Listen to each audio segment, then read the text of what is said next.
Well एक बार फिर से यार, सो क्लोज येट सो फार। मतलब क्यों, what does this happen every time? I don't understand. Same team, same situation, world cup, आप ऑपोजिशन को छोड़ दो, कुछ भी रहे, कैसा भी रहे यार, ये मैच हारने वाला नहीं था। एक बार फिर से वही सिचुएशन, ये मैच हारने वाला नहीं था। आई नो कुछ बैफलिंग डिसीजंस हुए हैं, जैसे आई डोंट नो आप लोग कितना अग्री करोगे नहीं करोगे, बट मुझे लगता है कि गुलशन ऊपर आते तो शायद वो कुछ कर सकते थे। हालांकि नीचे आए, प्रेशर ज्यादा था, जल्दी आउट होकर चले गए। हो सकता है आप आर्ग्यू करो, बट मुझे लगता है वहां पर एक फैसला लिया जा सकता था। हालांकि ठीक है, बहुत गलत नहीं हुआ, बिकॉज आकर के लोकेश राहुल ने भी बहुत एक्सेप्शनल खेला, ऊपर से नीचे तक इट वॉज टॉप नॉच। और आज ऐसा लग रहा था लास्ट ओवर में 10 रन बन सकता है। यार देखो, मुझे एक चीज समझ में नहीं आती, काफी बार नेपाल को लेकर खास करके, कि it's this thing in their mindset कि आप कैसी, अगर मैं बता रहा हूँ यही 120 130 रहता तब ये मैच लास्ट ओवर में आता, और ये मैच इतना पॉइंट पर पहुंच गया। कुशल बुटेल ने जिस तरह से ओपन किया, मैं आप लोगों से बहुत दिन से इस बारे में बात कर रहा हूँ कि यार अगर आपको स्टार्ट अच्छा मिल जाता है, no matter what, no matter आप क्या कर रहे हो, नो मैटर आप किसके खिलाफ कर रहे हो, you will take it out. आज देखो कुशल बुटेल ने क्या प्यारा सिक्स मारा यार। तो उनका जो स्टार्ट था, जो एक ओवर में उन्होंने रन बनाए हैं, स्टार्टिंग में दिखा दिया कि भाई इंग्लैंड है सामने, कौन बॉलर है फर्क नहीं पड़ता है। लेकिन आपको लास्ट में दिखा, लास्ट में आपको दिखा कि सैम करन का एक्सपीरियंस कितना काम आया। इसी वजह से हम कहते हैं कि जितने ज़्यादा आप इन तरह के मैचेस खेलते हो, आप काफ़ी बार मुझसे कहते हो ना कि यार ये टीम वो टीम फला टीम, नेपाल को ये टीम नहीं मिल रही है, नेपाल को वो टीम। मैंने हर बार कहा है कि यार आप अगर ऑपोजिशन पर जाओगे, yes it is very important कि आप किस टीम के साथ खेल रहे हो, बट जितने ज़्यादा आप डिफिकल्ट मैचेस खेलोगे उतना आप ग्रो होगे। बट नेपाल से ज़्यादा डिफिकल्ट मैचेस कौन खेलेगा यार? नेपाल से ज़्यादा इस तरह की सिचुएशन को किसने देखा है?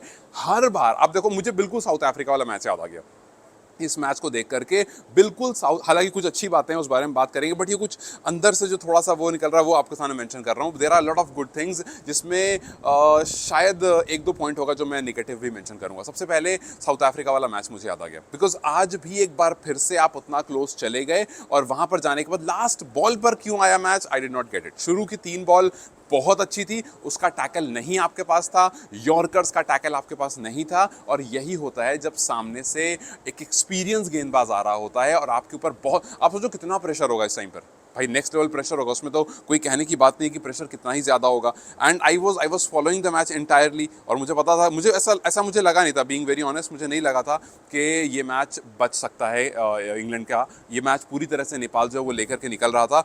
लेकिन जैसे ही विकेट गिरती है, और मुझे आरिफ पर काफ़ी भरोसा था कि आरिफ अभी पिछले कुछ मैचेस से काफ़ी अच्छा कर रहा है, यहाँ पर वो मैच निकाल देगा। उसके आउट होने के बाद लगा कि यार अब मैटर थोड़ा सा दिक्कत हो सकती है। बट लोकेश बाम, जो कि हम सबको पता है कि यार लोकेश बाम जो है वो मतलब ऐसा प्लेयर है जो किस दिन चलेगा किस दिन नहीं चलेगा। आज वो दिन था जब हम चाहते थे कि वो चले, वो चला भी, बट वो एग्जीक्यूट नहीं कर पाया एंड में।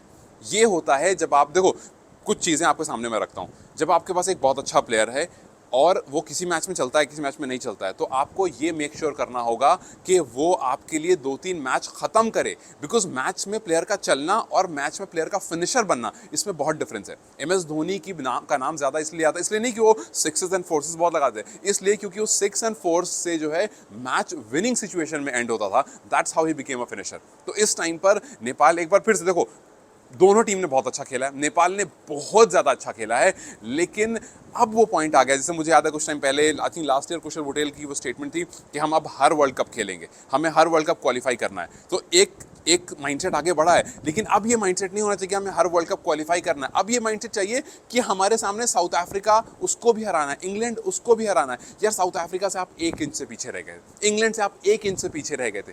ये क्या बता रहा है? ये बता रहा है कि जो नेपाल का ये एक्सपीरियंस है ना, जो लास्ट में मैचेस को लेकर आने वाला, ये उनका काम करता है। ये आप देखो 180, मतलब यार इतना बड़ा स्कोर इंग्लैंड जैसी टीम के सामने ला करके आप ऑलमोस्ट चेस डाउन कर जाना, इट इज समथिंग जहां पर आप शुरू में ही सोच लोगे, इतने रन पड़ने के बाद, जब शुरू में रन पड़ने शुरू हुए तो ऐसा लगा कि भाई विकेट गिर रही है, गेंदबाज अच्छी गेंदबाजी कर रहे हैं, बट रन नहीं रोक पा रहे हैं।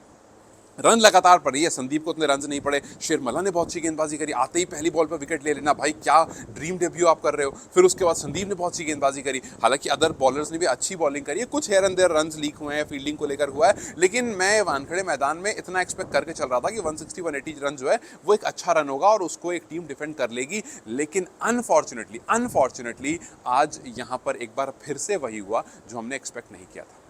हाँ, जो मैं जैसा मैं कह रहा था कि यार अगर गुलशन को पहले भेजा जाता, जो मतलब मैं गुलशन अगर थोड़ा पहले आता, मुझे पता नहीं क्यों, I don't know, I have this feeling कि यार अगर गुलशन पहले आते तो शायद गुलशन जो है वो, उनके पास वो स्ट्रेंथ है, वो ताकत है जिससे वो चीज़ों को बदल सकते हैं। इसलिए मैंने मेंशन किया कि गुलशन अगर पहले आता तो अच्छा होता। रोहित पौडेल कंपैरेटिवली अगर आप देखोगे, मैं एग्जैक्ट अगर आपको नंबर बताऊं तो मुझे लगता है कि फिर से कहीं ना कहीं आप देखो, कुशल बुटेल 170 के स्ट्राइक रेट से खेल करके अच्छा करके आसिफ तुरंत आउट होकर चले गए। आप कुछ कर ही नहीं सकते, वो आए चले गए और वो उनका ऐसा चल रहा है, किसी मैच में चलते हैं किसी में नहीं चलते हैं, बट जिंदा थी, जो उम्मीद थी वो जिंदा थी। रोहित खेला खेला खेला, थोड़ा स्लो डाउन हुए, लेकिन वहां पर मुझे ऐसा लगता है कि कुछ things could have been better.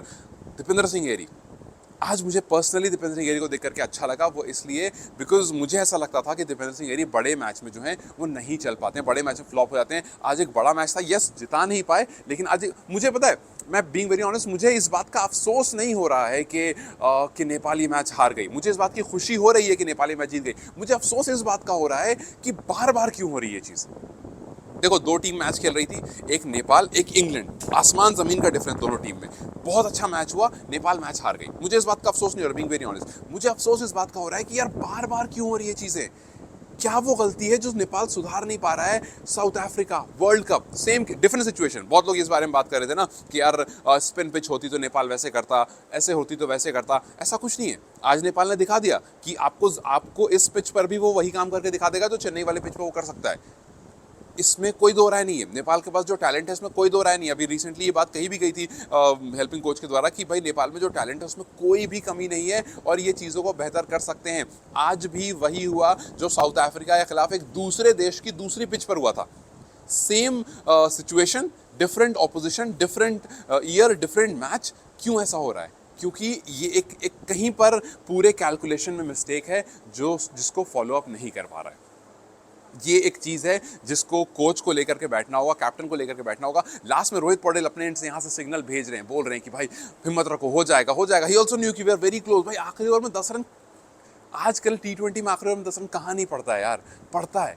But आप उस पिन पॉइंट यॉर्कर से नहीं अपना पीछे छुड़ा पाए, इस वजह से आप वो रन नहीं बना पाए। अच्छी बातों में अच्छी बात ये, मैं नंदन से पर्सनली काफ़ी खुश हूँ कि यार नंदन ने ही डिड वेल। नंदन की जो गेंदबाजी थी वो अच्छी रही। उसके बाद मैं पर्सनली खुश हूँ कि यार करण किसी की गेंदबाजी अच्छी रही। तो बॉलर्स को लेकर के, जो खास करके फास्ट बॉलर्स को लेकर के चीज़ें थी कि यार फास्ट बॉलर्स कैसी बॉलिंग करेंगे, फास्ट बॉलर्स एग्जीक्यूट कर पाएंगे नहीं कर पाए इंग्लैंड जैसे ऑपोजिशन के सामने, तो वो मुझे लगा कि नहीं यार वहाँ पर पर्टिकुलरली टीम ने बहुत अच्छा किया है। और they were bowling with pretty good pace. मतलब हम बहुत सारे लोग कह रहे थे कि यार ऐसी स्पीड वैसी स्पीड, बॉलिंग स्पीड के सामने जब आए 130 इनफैक्ट 135 दोनों का हाईएस्ट स्पीड रही है, which is a pretty decent speed. तो ये बात फिर बताती है कि सोचो नेपाल के पास फास्ट बॉलिंग कोच नहीं है, नेपाल के पास वो सारा इंफ्रास्ट्रक्चर नहीं है। लेकिन I don't want to repeat all this thing because हो गया।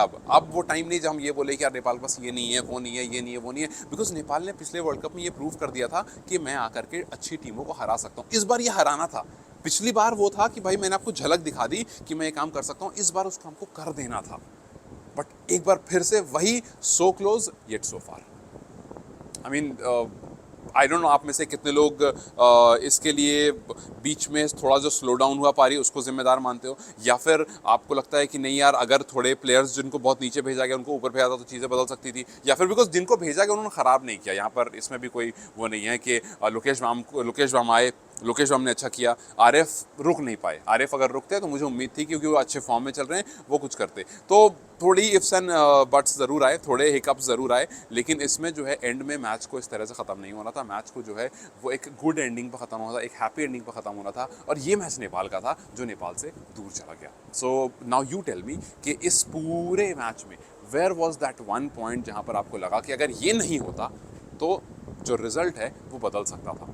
मेरे हिसाब से बीच में जो थोड़ा सा स्लो डाउन हुआ वहाँ पर कुछ चीज़ें बदल सकती थी, लेकिन लास्ट में जो एक्सपीरियंस था वहाँ नेपाल हार गया। जो सैम करन का एक्सपीरियंस था वहाँ नेपाल हार गया। बाकी आखिरी ओवर में 10 रन जो है वो कोई भी टीम लगा देती है, लेकिन जो एक्सपीरियंस रहा, जो लास्ट में पिन पॉइंट यॉर्कर्स रही, वो काम आ गई और वहाँ पर नेपाल जो है वो बैकफुट पर चला गया। वरना करन केसी यूजुअली ऐसे मैचेस को खुद ख़त्म कर देते हैं, वो खुद आकर के 1-2 सिक्स लगा देते हैं और मैच खत्म हो जाता है। बट आज वो एक्सपीरियंस जो है वो उनके पास काम नहीं आ पाए। So what's your point? आपको क्या लगता है कहाँ पर वो मिस्टेक हुई, जहाँ पर चीज़ें खराब हुई? जो कमेंट सेक्शन में जरूर बताओ। And till then you guys take care, I will see you very soon.